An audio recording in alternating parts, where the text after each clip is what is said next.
In 2002, England hosted a tri-nation one-day international cricket series famously known as the Natwest series.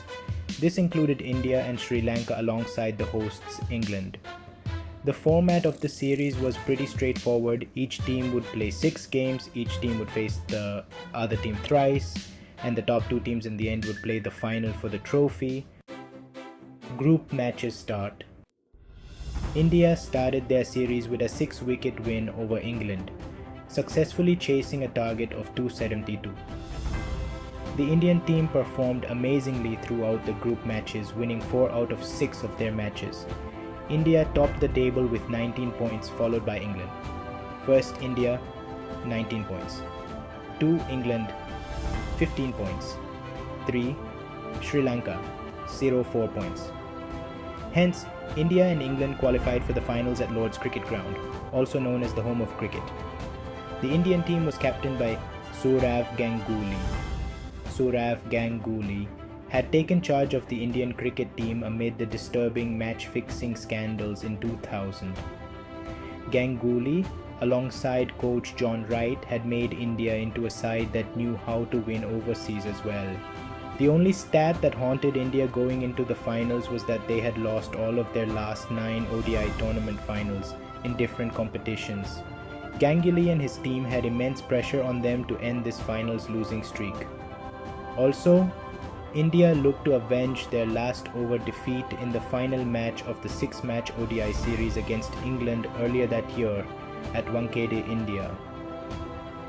The English all-rounder Andrew Flintoff had celebrated that victory by taking off his shirt. Finals at Lord's, England won the toss and elected to bat first.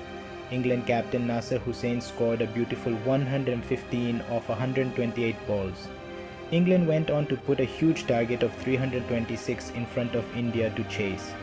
To give readers who don't follow cricket some perspective, a target of 300 plus runs in ODI cricket is considered difficult to chase.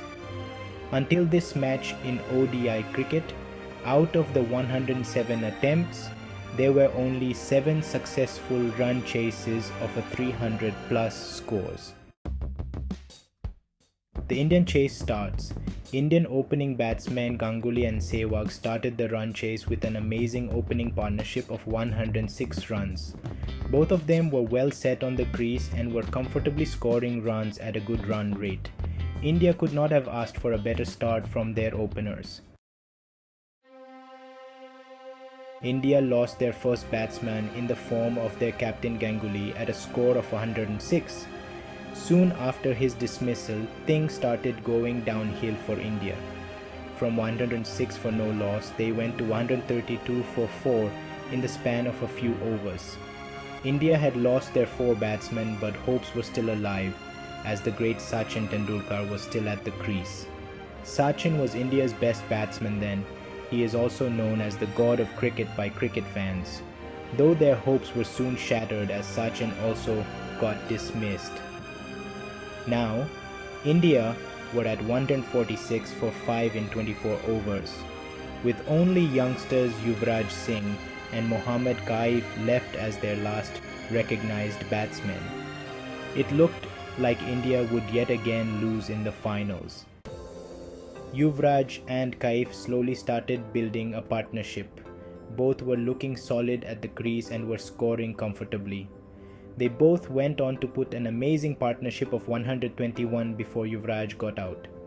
The score was India 267 for 6 in 41.4 overs. India was back in the game. India still needed 59 runs to win, with only Kaif remaining as their last recognized batsman now. Kaif continued taking the Indian innings forward with the tailender Harbhajan Singh. Both formed a good partnership and India were now at a touching distance from the target. The score was 312 for 6 at the end of 47 overs. India now needed only 14 runs from 18 balls. But this match was not yet over as England made a comeback in the 48th over by taking 2 wickets. Indian tailenders Harbhajan and Kumble were both back in the pavilion. India now needed 11 runs from 12 balls with only 2 wickets remaining. All hopes were on Kaif to finish this off for India. Kaif hits a boundary 4 runs on the last ball of the 49th over. India now need only 2 runs from the last over. Zahir Khan was on strike and the last over was bowled by Flintoff. England hoped Flintoff would pull this off for them just like he did in Wankhede. Zahir failed to score any run on the first 2 balls. India still needed 2 runs off 4 balls. Pressure was building on Khan now. Third ball of the over and Zahir taps the ball on the offside and rushes for a single. The England fielder goes for the direct hit and misses.